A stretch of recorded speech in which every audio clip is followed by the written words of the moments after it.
extremely difficult. It's been 10 months. He's been in custody that whole time. The reality of mental illness is so often misunderstood, and I think it's a relief to him that it's now understood that this wasn't him. The man who committed those acts is sick and very ill, and that is a very sad set of circumstances. As you heard him say today, if he could take it back, he certainly would.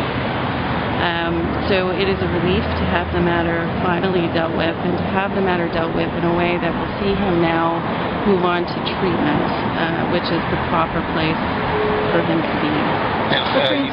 Francis, the barn door was closed. The horse was let go. He was in hospital a few weeks before this, was he not?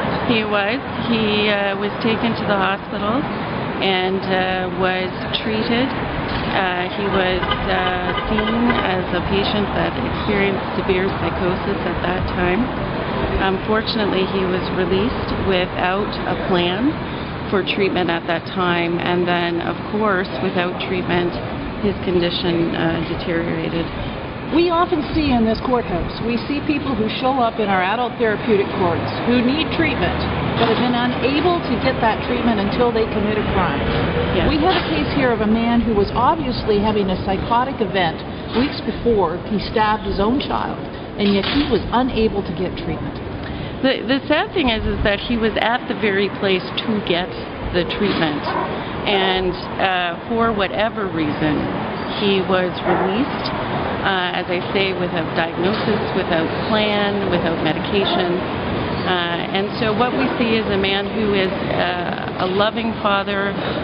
He will do anything for those children, and because of an illness, he now finds himself before the criminal court, and he now has to live with the consequences of what happened while he was in the throes of that illness that was preventable. And Francis, you talked about the doctor's reports, and the doctor's reports confirmed those findings in there that you submitted into court? Yeah, the medical reports in this case indicated that he was released without medication, that he has since, he's been medicated following his arrest on this charge. He has responded extremely well to treatment. He is now back to being well, and he is incredibly motivated to be treated.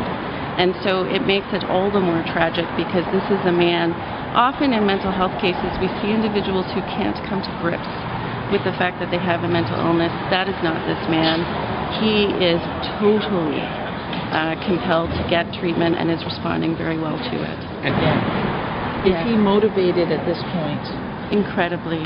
To be with his family?